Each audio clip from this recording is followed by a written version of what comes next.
लेकिन जब मैं अपने हस्बैंड के सामने बिल्कुल टूट के नाइव बन जाती हूँ, उसमें भी अपना एक अलग मज़ा है। सर ये कहना चाहूँ कि टीवी या फिल्म मीडियम में स्टार्स को बहुत वैल्यू किया जाता है और ओटीटी मीडियम में कैरेक्टर रोल्स कैरेक्टर आर्टिस्ट को इतना ज़्यादा वैल्यू मिल रहा है, ये कितने पॉजिटिव साइन मानते हैं आप? देखिए, स्टार सिस्टम सब जगह होगा। ओटीटी में भी तो बड़े सारे स्टार्स के नाम पर ही बड़े सारे लोगों ने किया ना। कैरेक्टर की बहुत वैल्यू की जा रही है जो वो तो सिनेमा में भी आपको कैरेक्टर की वैल्यू करनी पड़ेगी। आप जब कहानी सुनाएंगे अगर आप कैरेक्टर की वैल्यू नहीं करते हैं और अगर आप चलते हैं, ऐसा नहीं है, पर एंड ऑफ द डे चीज़ लंबी जो चलेगी ना कि आप 20 साल के बाद भी कुछ दिखाएंगे, उसमें जब आप कहानी अच्छी होगी, कहानी अच्छी तरह सुनाएंगे और कैरेक्टर की वैल्यू करेंगे, कैरेक्टर ही तो कहानी सुनाएगा भाई। आज छोटे शहरों में आप क्यों जा रहे हो? वहाँ की गलियाँ, वहाँ के छतें, वहाँ की कहानियाँ, वहाँ के रिश्ते आप बता रहे हो, लोग देख रहे हैं ना। जिनके बहुत बजट नहीं थे, वो एक टाइम, अभी हमारे ऑडियंस भी ना बहुत सीखें, उनका एक्सपोजर बढ़ गया।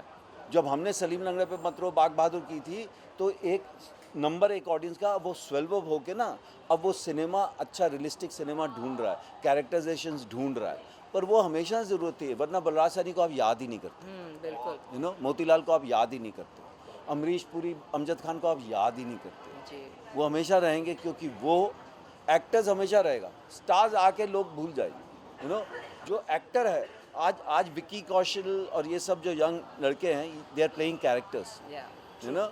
अभी वही जो पहले, अरे ये एक टाइम पे मैंने सुना मजाक उड़ाते हुए भी, अच्छा कैरेक्टर कर रहे हो, और एक तो वो कुछ कुछ अलग अलग नाम देते, कुछ नहीं। जब स्क्रिप्ट आती है आप स्क्रिप्ट पढ़िए, और हो सकता है हमारा कोई फिक्स स्टाइल नहीं है कि ये करना है, और हम अलग अलग स्क्रिप्ट के हिसाब से चल रहे हैं, तो कभी हो सकता है ये कैरेक्टर गलत भी हो जाए, नहीं ठीक हो।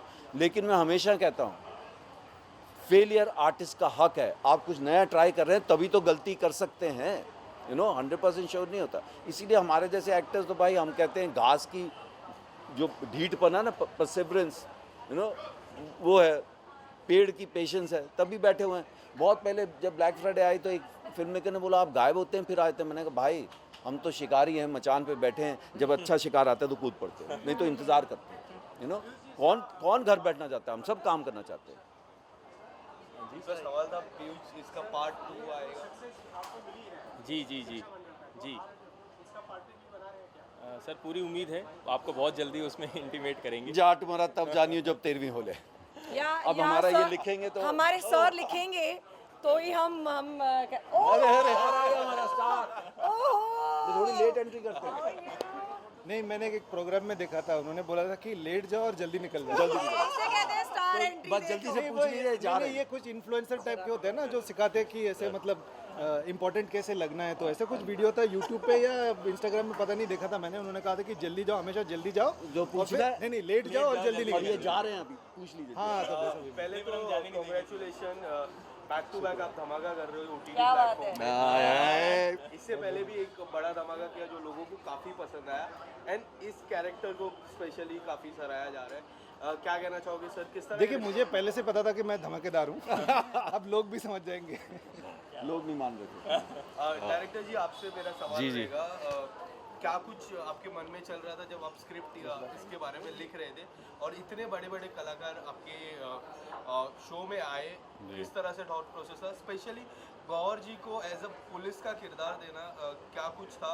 क्योंकि हमने कभी एज एन ऑडियंस देखते हैं कि गौहर जी को पुलिस के किरदार में कभी नहीं देखा है, और उस तरह का रोल उनको ऑफर करना क्या क्या था ओवरऑल? मैं इसके बारे में ना, लिखाई के बारे में तो बाद में आता हूँ। सबसे पहले इस चीज़ पे आता हूँ कि ये एक इतनी अनकन्वेंशनल कास्ट थी अपने आप में, जो कि जिसने आई बॉल्स मतलब अटेंशन लिया लोगों का, और उसमें मेरे ख्याल से बहुत बड़ा हाथ मिस्टर कुणाल एम शाह का है। यस। जो वो चीज़, वो एक उन्होंने मेरी विज़न को समझा और उसके हिसाब से चीज़ों को मतलब उस ढांचे में लाए।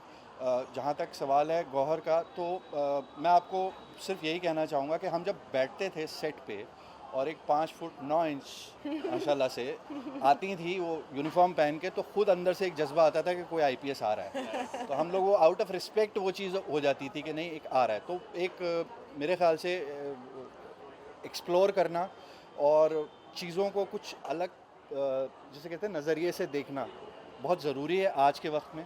जिस हिसाब का अपना कंटेंट आ रहा है तो उसमें बहुत ज़रूरी है। साथ ही साथ मैं गुलशन के लिए भी यही चीज़ कहना चाहूँगा कि इन्होंने जो अपने आप को इतना अंडर प्ले करके चीज़ों को उभारा है, और इंस्पाइट ऑफ वो जो कैरेक्टर है वो इतने इमोशनल अपीवल से गुजर रहा है, उसके बावजूद ये बहुत अपने आप में सराहनीय है।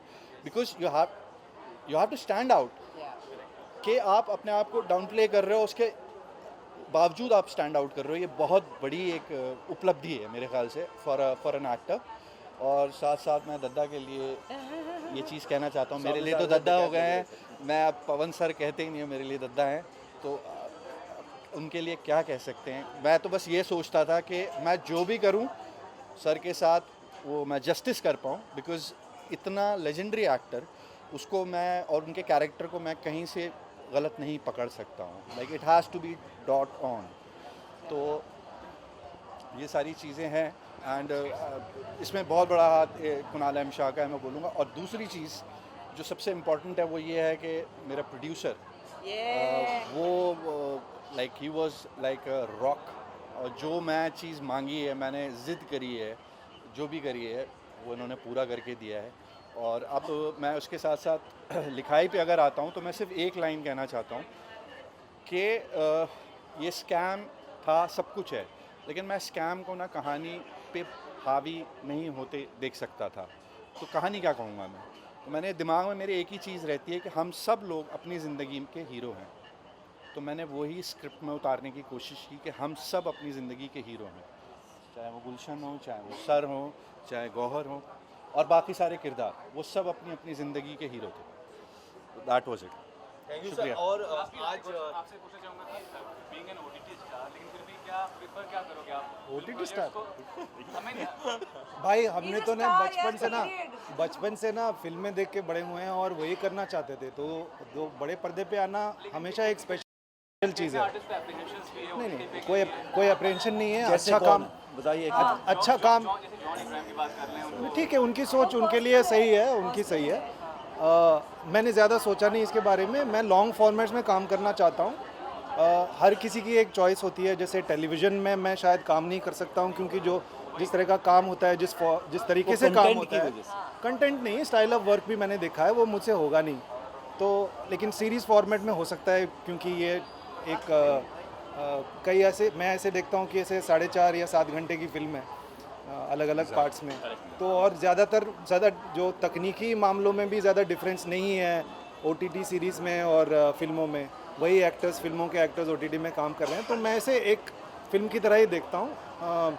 बट बड़े पर्दे में आना एक स्पेशल चीज़ है। वो किसी भी एक्टर के लिए एक बड़े पर्दे में आना ना, मेरे ख्याल की वो पैरामाउंट है, वो कीमती चीज़ है, क्योंकि हम बड़े हुए सपने देखे थे फिल्मों के। नहीं, प्लस डार्क हॉल विद हाँ, 500 200 वो magic ही कुछ 1000 अलग है। पीपल, दैट क्लोज अप, उसका मैजिक और है। और ये- लेकिन एज एन एक्टर हम तो कैमरे के लिए परफॉर्म करते हैं, बाद में कहाँ आएगा वो बात। नहीं, वो सीरीज भी कभी बड़े पर्दे पे दिखाते हैं, 1-2 एपिसोड हम लोग ऐसे। नहीं, but even the reach now that OTT has, I think people have become stars with just one kirdar, yeah, one role. And that reach, I think OTT has kind of, expanded all